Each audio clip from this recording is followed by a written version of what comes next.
Hello students, I am Dr. L.K. Das, Assistant Professor of Sociology at the Department of HSS, IIT Roorkee, and I welcome you to another lecture of the NPTEL course Power and Politics in Contemporary India, a Sociological View. Today we have a very significant question to discuss. In the previous class, I had left you with a very simple but profound question. The question was about how and what is it that led a few individuals or a group of individuals to decide how a society needs to be run, what is to be identified as a protected area, or who is going to live there and who is not going to live there, whether it is the animals or it is the human beings who have a ownership rights over something. Now this was profound because whenever we speak about a small group of people and how this small group of people behaves, we eventually lead to a lot of conspiracy theories. But we are in a discipline which, by its own argument, by its own fundamental questions, is about questioning conspiracy theories and giving a more intellectually stimulating as well as academically profound answer. So today we are going to discuss about something called elites. Now, if you remember about Marx, Marx spoke about elites, but he spoke about elites in the form of bourgeoisie. He did not specifically mention how these elites are going to reproduce themselves. The same goes with Weber. For Weber, elites were the bureaucrats, and these bureaucrats govern the way they were supposed to govern, whether they were part of military, they were part of civil society, or they were part of something else. But the question that still remains is, how is it that a small group of people are able to decide how a society needs to be run, even in a public, in a publicly or in a democratically elected society? Now, I want to bring to you something called the elite theory. Elite theory is the basis on which scholars in political sociology and in the political science look at societies, how they are structured, who is in power, who are the rulers and who are the ruled. Now, they argue that rather than looking at democracy, rather than looking at a more modern society from below, let us look at it from above.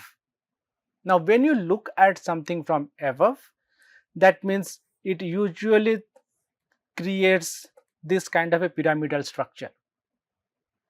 Pyramidal structure primarily because you can see that there are some people who are inhabiting this space, there are some people who are inhabiting this space, and there are some people who are inhabiting the middle portion. Now, the interesting part of a pyramid is that the base is always broader than the top. Now, this idea of an architectural construction, when it is juxtaposed with something called an elite theory, it gives us fascinating insights. Fascinating insights in the sense that what is happening above and what is happening below. So, elite theorists have argued that even if it is democracy, even if everybody who is the 18 and above or whatever the age bar that has been created is able to vote and every vote counts, still they are, the elites are an anathema to the idea of equality. Rather, any society which is based on equality or could also be a facade for the elites to rule under the guise of equality. That is the reason why we have a persistent puzzle: how few rule the many. And in this class, in this lecture, we are going to discuss about it, and we are going to discuss four specific theorists who have written and created the ideas of elites and how elites dominate any society over the past 200 years. We'll start with one Italian scholar by the name Gaetano Mosca. So Gaetano Mosca was an interesting character. He was an interesting character because he was one of the first persons who identified that even if we have democracy, particularly the democracy was emerging in Europe as well as it was already established in the United States. So they are quite interested in looking at these societies because these societies were based on reason, rationality, as well as on electoral democracy. So there were no kings and queens in America. Rather, now there is a president, he has a council of ministers, and there is a vast bureaucracy which governs this country. So, for all these European scholars, America was an enigma. To understand, is it really the case that there are no elites there any longer? It's an egalitarian society. So, Mosca argues that even in a place like United States, like in other countries, it's always a small political class which outnumbers and outorganizes majorities. Now, let me explain what he meant by that. We're talking about political classes, small minorities, and outorganized majority. This is very interesting. Interesting because, according to Mosca, this small minority is also able to organize itself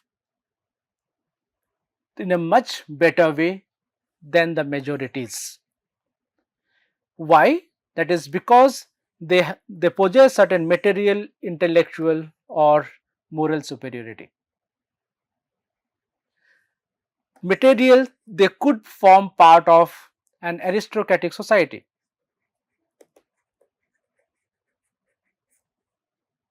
or they could be intellectuals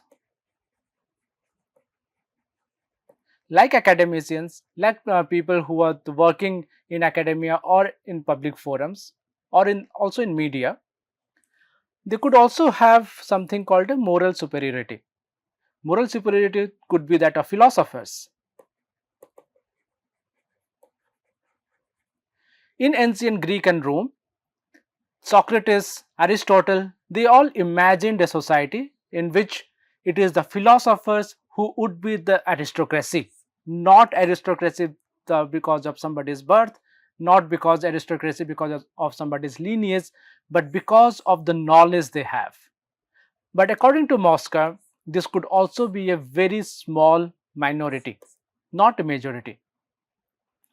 Because of their shared interests, they form a very organizationally superior group because they know what are their class interests. If you use Marxist language, they know what is their caste interest, they know what is their regional interest, and when their interests align, they all come together to create something more interesting for themselves and at the same time hide it from the general masses or majorities, because the majorities only get to see the tip of this iceberg, whereas a lot more is hidden beneath it. So the tip of the iceberg is a proverbial term because underneath is the biggest chunk that is lying. So their interests are not always the interests of the general masses, but the way it is projected, it shows that the general masses are going to be there and they think about the general masses. The next in the list is Vilfredo Pareto, another Italian, who went a little further than that of Mosca. So Vilfredo Pareto, he argues that rather than just looking at the elites themselves, let us look at the elites as a mass, and let us look at them in terms of circulation. Now, when you're talking about circulation, the let us try to understand it with this circle. Now, there is a castle here, for example, and this castle happens to be the power center. This castle could also be the capital city. Now, there are certain groups of people who are residing here, certain groups of people who are residing here, and certain groups of people who are residing here. Pareto uses this notion of lions and foxes, or the metaphor of lions and foxes. Lions are residing here or here or here. Lions are also here. Now, how do lions treat each other? If you have ever watched National Geographic channels or any of these wildlife videos, it's always that any time a lion is in its prime, it goes out to hunt for other lions and their territory. So, now that this lion has attained its prime, once this lion has attained its prime, it is going to march towards the center. In order to march towards the center, it can move as a singleton or it can move in a group. This group could also consist of more than one lion. Once they move to this place, there is a lion who is the ruling power here. Now, there is a bloody fight that happens between the new lions and the old. If the old lion or the old guard, which has to guard not only its palace but also its family and its children, if it is still powerful enough, it can either kill the new group or the new group of attackers, or it can push them away from the capital city for the time being. But mind you, this group is getting older. So, and this group has the advantage of age. So, any time it happens, they will continue to attack till they seize power here. The same thing is happening all over the place. That is the reason why Pareto argues that lions rule by force.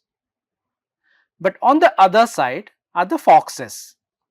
Now, let us assume that the same formula applies here, but foxes are not as powerful physically as lions. So, what they do? Foxes form groups. They 1, 2, 3, 4, 5, and then they would attack. But at the same time, foxes are also a highly socially organized group. They are cunning because they find their power, they find their strength in groups. So, there is also a form of consensus that is there. Unlike Mosca, who spoke about moral superiority and individuals the prowess there, Pareto is a little averse to that, because he argues that elites are not always based on meritocracy. They could be hereditary. Now, in case you have watched the Lion King animated series of Disney, you'd see that it's always about राजा का बेटा ही राजा हो सकता है. There is never ever anyone else who is going to be the king. The child or the cub of this lion is always going to be the king. So, it is not about meritocracy, it's about hereditary. And he is looking at the history of different countries and different societies, through which he argues that any society you look at, even if there is a sense of meritocracy, it is about hierarchy. It is about hereditary and it is about lineages. That is the reason why he speaks so eloquently about cyclical view of this elite renewal. Anytime the elites are sitting over here, they get degenerated or they are not able to rule properly. Others, either through consensus or through the violence, they take over the entire phase and they seize it. The next in the group is that of Robert Michaels. If you see, all three of them almost lived at the same time. They are all contemporaries. Michaels had another interesting observation. His observation was that of iron law of oligarchy. Now, if you follow the international news and you follow the news of Russia or of the Soviet Union, you'd always hear this word oligarchy. So, who are the oligarchs of Russia, or oligarchs of Soviet Union, or oligarchs of the Tsarist Russia? These oligarchs were religious elites or religious figures. These oligarchs had money. These oligarchs had land and other capital. Now, what these three groups do, they choose an individual to create and appoint him or her as a Tsar or Tsarina, or during the Soviet Union it was the secretary of the Communist Party. And in the current situation, the same thing, there is no change in that aspect. You have again the capitalists. Now, these three groups of people, they form oligarchy, and they are always hidden behind the smoke screen. You don't see them.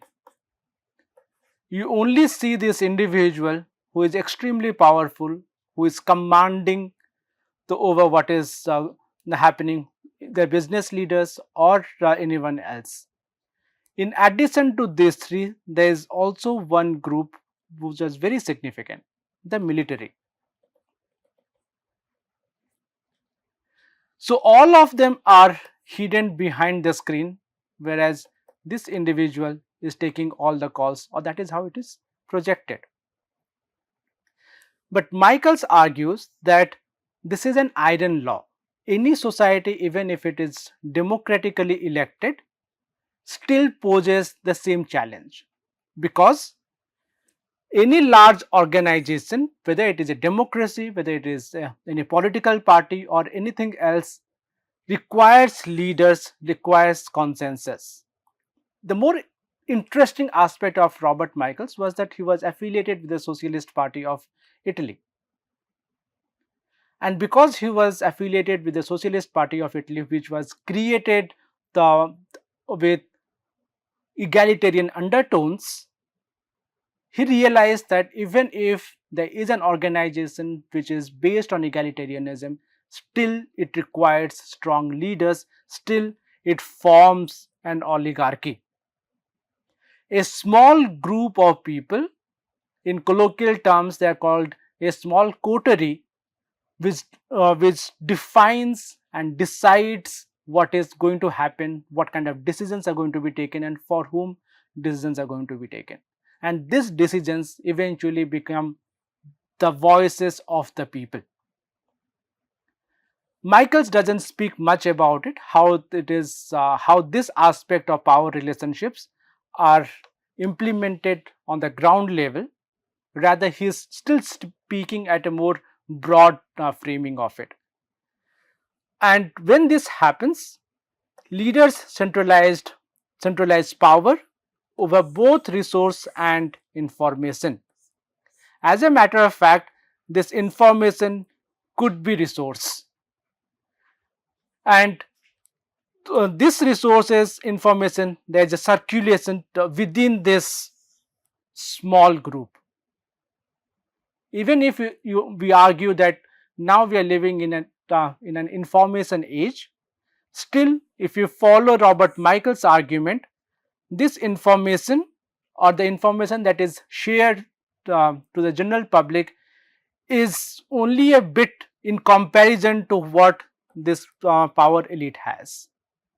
Because what information we have, that we get from newspapers, that we get on internet or some other places, it is for our consumption.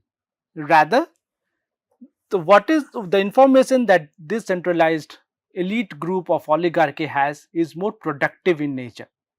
They are not consuming information, they are producing information for the general masses. That is the reason why a democracy is always at a risk of elite capture.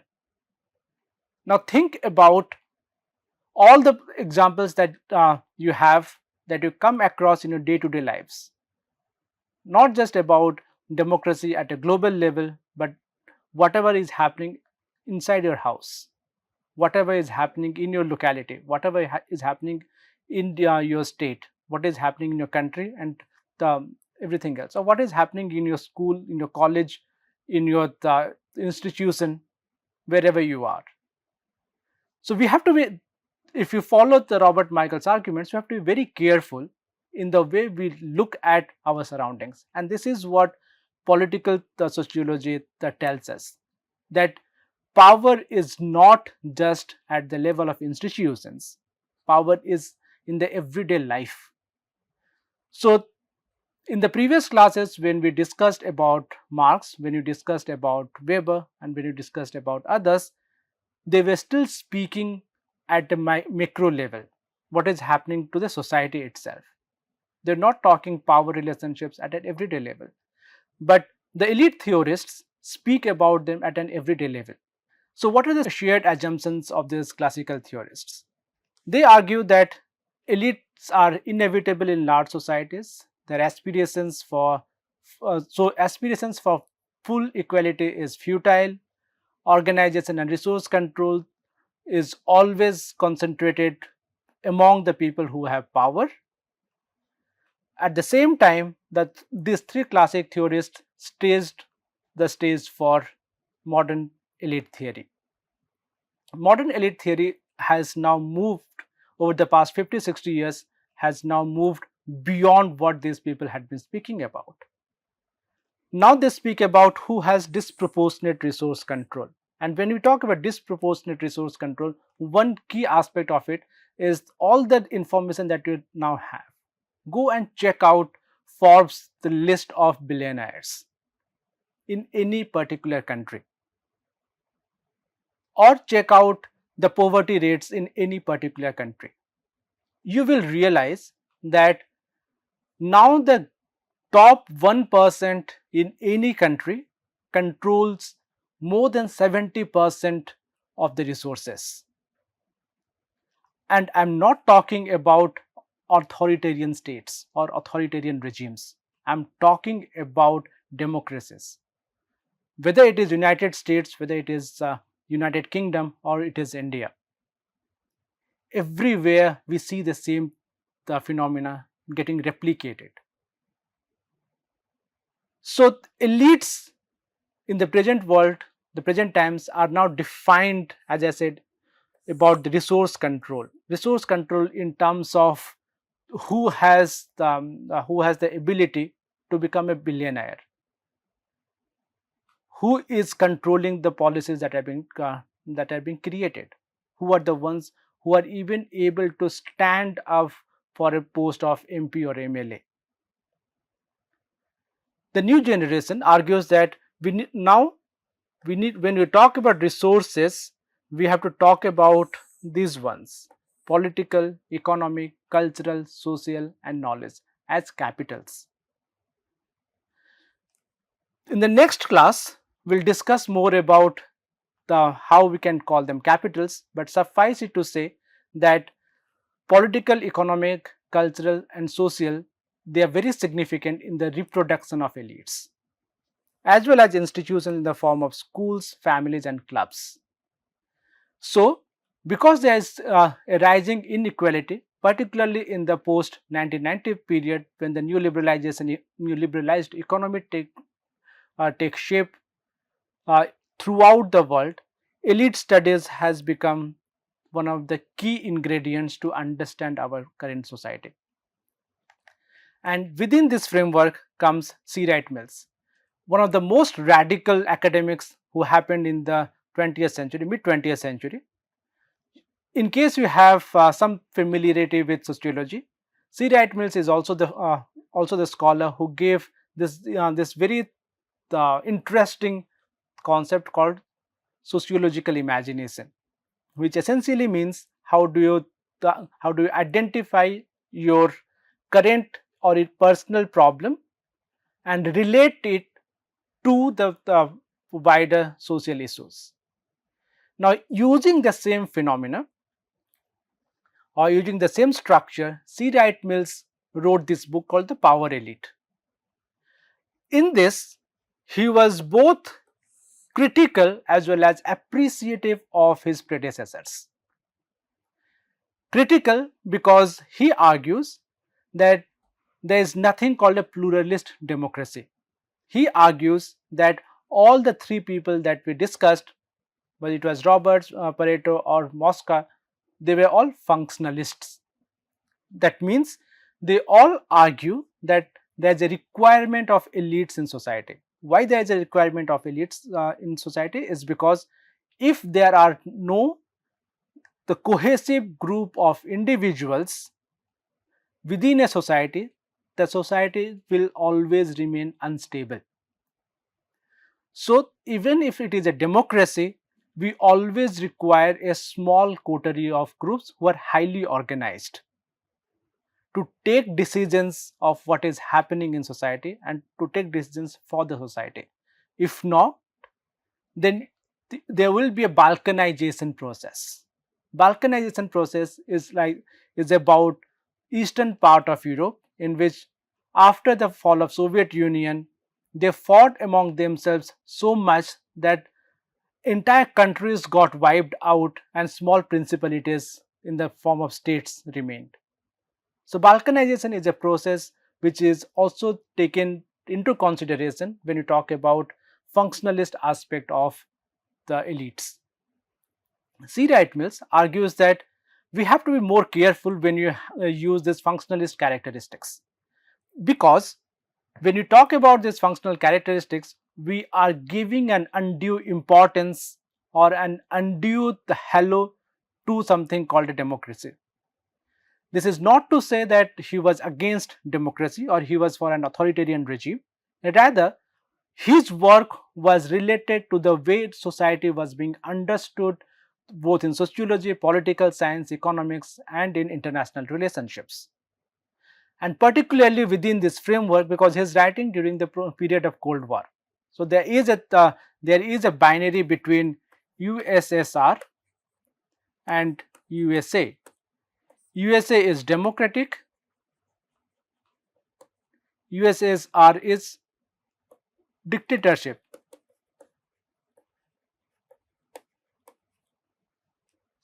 Now, C. Wright Mills is questioning these democratic credentials because, as I said before, USSR and its dictatorship or so-called dictatorship was ruled by the oligarchs, whereas here it is the will of the people. People had choices to bring new people to power. That is the reason why you have so many presidents and so many other power groups coming in. But C. Wright Mills argues that that is not the case. Democracy in the United States is a facade for the military, corporate, and political leadership to concentrate power among themselves. And this concentration of power can also be looked at in terms of a triad of corporate, military, and executive leadership. Why it is a triad? It's a triad because they have shared origins, shared socialization as well as shared interests. So he uses a term called upper class caste, which essentially means that although at the surface level it looks like there are no distinctions, or there are distinctions between all three of them, or three the groups of the in society, but they are essentially one, and they are hereditary in nature, and they rule over masses with very limited accountability. Now let me elaborate on these aspects of it. So what is the elaboration here? The elaboration here is that according to the Mills, there are three levels in American society. First, the power elite, consisting of corporate, state and military. The middle strata consisting of Congress, regional leaders, organized groups, and third, that of masses, unorganized majority. This is the power elite are the most organized group. Regional leaders, Congress and others are slightly less organized, and the masses are, as we have been saying, are the most unorganized groups. That is the reason why masses are usually politically passive, whereas elites are always politically active. So this activity is interesting, because we have to look at how this cohesion is happening and how this reproduction is happening. Reproduction is happening at what he calls as the revolving door policy, and before that it is the institutional collusion. See, the corporate have money, and they get their money because of the political interests. The military requires the corporate because military and its bosses, particularly the higher echelons of military, they want more and more weapons, and these weapons in an American economy are created by the corporates, and corporates make a lot of money because they are selling it to the military, the weapons to the military, and then the American army goes around and bombs the entire world. But both of them cannot work together without the political mandate, and the political mandate in the United States is always in support of corporates as well as military. That is the reason why even if you have bombed the entire, used all kind of weapons including chemical weapons against the Vietnamese, still you are called a Vietnam veteran, not a war criminal, because political organizations and politicians, they justify both of them. And secondly, business leaders get into politics, military leaders get into politics, or military leaders also get into corporate sectors after they retire. So there is a cahoot that is there between corporate, military and the political. He calls it a revolving door policy because of exactly because of this. And secondly, they have the same social and educational backgrounds. Most of them have been educated in elite universities or Ivy League university, Harvard and others. They come from the same class because their parents and the forefathers were also part of that legacy, and this legacy continues, because of which the outlook that they have are one and the same. So here in this case, it does not matter whether your skin is black, brown, yellow or white, because you are coming from the same stock of educational and social background. That is the reason why you can become part of this. So the democracy, according to him, is again not plural or not liberal, because real power is not dispersed but concentrated. So in public, the Democrats and the conservatives or the Republican Party in US, they might be fighting against each other, but they all go to the golf courses and party there. So they are all part of the same network, they all have the same background. Both Obama as well as Donald Trump went to Ivy League universities. That is how they function. So, what is the implication? Democracy is there only at the level of rhetoric, not on the ground. Now, interestingly, if you go back and if you have, if you still remember your history textbooks, this is how the medieval Europe was taught to us. On top, you had the emperor, then you had the clergy, then you had the knights, and at the bottom, you had the working class. So, this one you can call the king or the president. Here are the business and religious leaders, here you have military, and these are the unorganized groups. And for Marx, while he understood that these are the organized groups, so the top three and the bottom, they are always at a contradiction.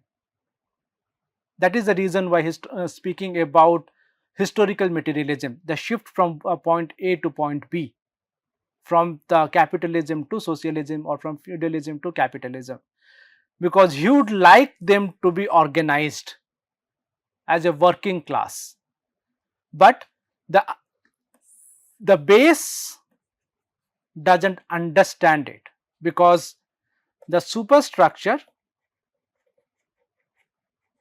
has created an ideological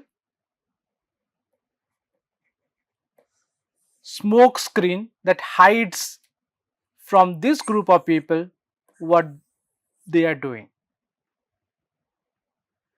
So, this way the ideology forms something called a false consciousness among this group of people. And Mill's legacy is that he has been extremely influential in the way we understand elites and the way we understand everyday relationships in the world. And Domahov's work, Who Rules America, is a direct product of Mill's legacy.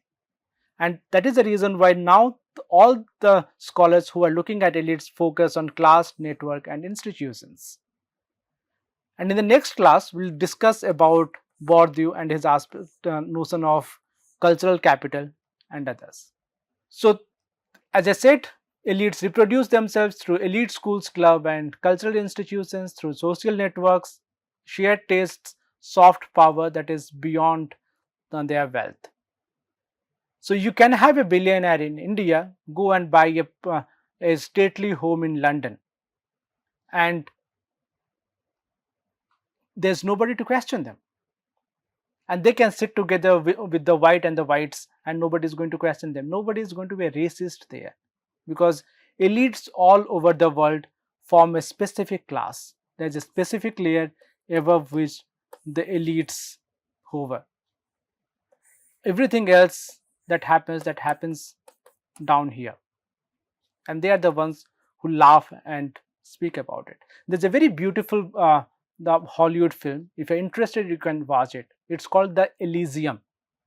Watch it and you'll understand what hovering and what staying here actually means, and you can see a beautiful representation of what these two stratas mean.